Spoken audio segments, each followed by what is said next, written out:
Zakat kan disebutnya di Quran juga dengan nama apa? Nama sedekah. Jamannya sedekah. Sedekah itu dari kata sedekah artinya pembenaran.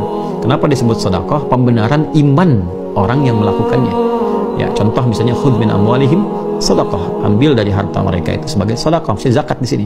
Dikeluarkannya pun disebutnya sedekah lagi dan bentuknya jamak. Diambil bentuk tunggal, dikeluarkan bentuk jamak.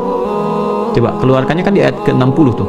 Surah ke-9, surah 9 ayat 60. Innamas sadaqatu, bentuknya jamak, lil fuqara wal masakin wal 'amilina 'alaiha wal mu'allafati qulubuhum wa fil riqab wal gharimin ya wa fi sabilillah wa bis sabil. 8 golongan itu dan dijamakkan sadaqat dari kata sedekah juga.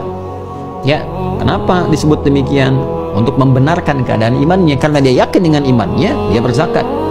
Dan manfaatnya oleh Allah dijamakkan. Ketika dikeluarkan, bentuknya jamak, memberikan kesan bahwa pahalanya begitu melimpah kepada orang yang berzakat itu karena membenarkan keadaan imannya, bukan karena membaginya.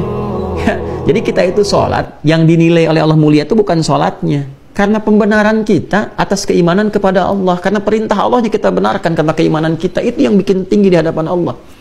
Bukan sekedar perbuatan sholatnya, tapi keadaan kita yang membenarkan, konfirmasi iman kita. Makanya panggilan sholat kan konfirmasi iman. Allahu Akbar, Allahu Akbar. Kalau ada iman, konfirmasi di hati kita itu. Ini yang dimaksud Quran surah 8 tuh, Al-Anfal ayat kedua. Innamal mu'minuna alladzina idza dzukirallahu wajilat qulubuhum. Insan beriman itu yang sejati, cirinya sederhana kata Allah. Kalau disebutkan nama Allah, ada konfirmasi getaran di hatinya. Nanti dibuktikan lewat sholat. Ya, itu perintahnya yang penting. Makanya iblis itu jadi iblis, ya. Persoalannya apa? Problemnya bukan karena sujudnya saja, bukan itu problem utamanya. Problemnya nggak menaati Allah, karena yang perintahkan sujud hormat itu Allah. Itu yang dikonfirmasi Quran surah ke-7 itu, ayat 11 sampai 12 itu. Ma mana'aka alla tasjuda idh amartuk qala ana khairum minhu khalaqtani min narin wa khalaqtahu min tin. Hei iblis, kata Allah, kamu itu kenapa nggak mau sujud hormat ke Adam saat aku perintahkan? Tegas tuh, yang di highlight tuh idh amartuk, saat aku perintahkan. Ini perintahku ini, kenapa engkau nggak sujud? Hah? Kalau ini permintaan dari temanmu atau malaikat atau siapa, kamu bisa menimbang, ya kan? Tapi ini perintahku, kata Allah. Ini perintahku, kata Allah. Idh amartuk. Nah, sombong di situ, ya sudah, neraka, terlempar dari kemuliaan. Ya, qala ana khairum minhu, saya lebih hebat dari dia. Khalaqtani min narin wa khalaqtahu min tin. Kau ciptakan aku dari api, dia dari tanah. Nggak level dong, yang tinggi harus hormat kepada yang rendah. Udah sombong keluar. Padahal Allah itu kan Rahman Rahim, dan iblis tahu itu. Sangat dibuka kesempatan bertobat. Cuman karena sombong, dia menutup tuh peluang tobatnya. Makanya hati-hati kesombongan tuh. Sombong tuh nutup jalan untuk kembali. Susah. Dikasih pengertian, membantah. Ya kan? Diberikan penjelasan, ada argumentasi. Ya, didiamkan malah makin marah. Ini kadang-kadang nggak ketemu gitu karena arogansi itu. Ya susah akhirnya. Ya, dan yang paling parah kadang-kadang apa? Kadang-kadang memperluas hal-hal yang salah itu dikemas menjadi manipulasi yang berlebihan. Akhirnya semua berpotensi ikut celaka. Nah, inilah pekerjaan iblis demikian yang diwariskan. Hati-hati. Itu diwariskan.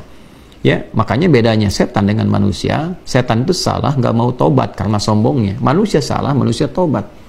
Kan gitu kan? Ya, Adam itu kan manusia. Nabi Adam tuh maksum, dijaga oleh Allah dari salah. Tapi di kasus ini diperkenankan salah untuk memberikan inspirasi, contoh kepada anak keturunannya yang bukan Nabi dan Rasul, yang tidak maksum, yang pasti salah. Kalau nggak tahu tuntunan, nggak tahu jalan kembali. Makanya Adam diizinkan oleh Allah itu, ya, tergoda oleh iblis melakukan kesalahan, itu pengantar tugas kan ke bumi. Kan? Setelah itu kan diantarkan, sudah tahu musuhnya siapa, lalu diberikan kemudian petunjuk. Ya, makanya Adam kan mengingatkan, dan viral kan di Al-Quran disampaikan, ya bani Adam la yaftinannakumus syaitanu kama akhraja abawaikum minal jannah. Quran surah 7 itu ayat 26 sampai 27 itu kan. Ya anak cucuku, hati-hati ya. Jangan sampai engkau terjebak nih oleh manipulasi iblis nih dan pasukan-pasukan dia dari setan. Hati-hati katanya, seperti mereka pernah melakukan itu yang pernah dicontohkan tuh oleh bapak nenek moyang kalian tuh saat di surga dulu, saat masa pelatihan. Ya kan? Maka turun kemudian, hati-hati bisa merubah engkau menjadi rendah di hadapan Allah Subhanahu wa taala. Maka bedanya apa? Ketika Adam dengan sifat kemanusiaannya, ya kan, melakukan perbuatan itu, diturunkan oleh Allah sifat apa? Kalimat-kalimat taubat, sifat taubat. Al-Baqarah Quran surah 2 ayat 37 itu. Fatalaqqa Adamu mir rabbih kalimatin fataba alaihi. Ya, innahu huwat tawwabur rahim. Maka Adam menerima dari Allah kalimat-kalimat taubat. Di antara kalimatnya apa? Yang diviralkan di Al-A'raf itu kan susunannya kan terus tuh dari ayat 26 sampai 31 itu sampai panggilan dari masjid itu, ya. Viral kan? Rabbana zalamna anfusana wa illam taghfir lana wa tarhamna lanakunanna minal khasirin. Itu kalimat pembeda antara manusia dengan setan. Jadi ketika salah, dia tobat, dia akui, dia sesali, dia berubah. Itu. Tapi hati-hati loh, nggak mudah itu menempuh itu. Karena setan nggak mau kerja keras dia hilang begitu aja. Tapi kalau kita bisa melakukan itu, Allahu Akbar, anugerahnya besar insyaallah.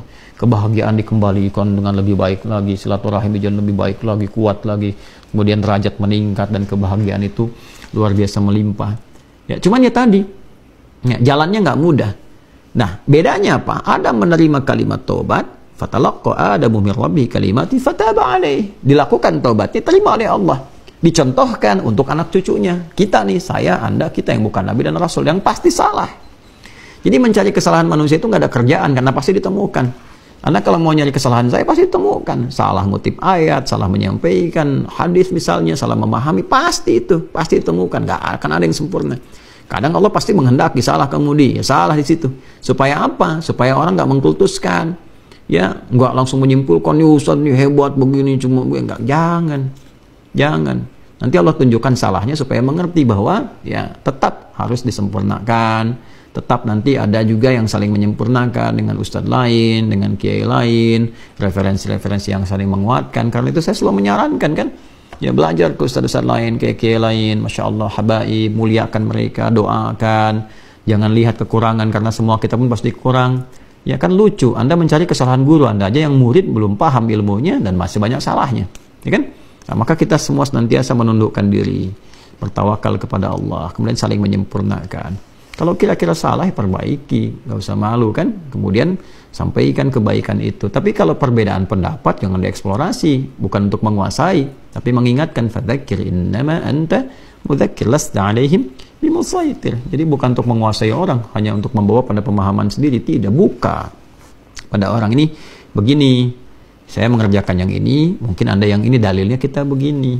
Sudah, gitu kan, nyaman. Itu furu'iyah namanya. Tapi kalau nanti ada perasaan bahwa fanatis pada yang ini, yang lain salah, itu yang berbahaya.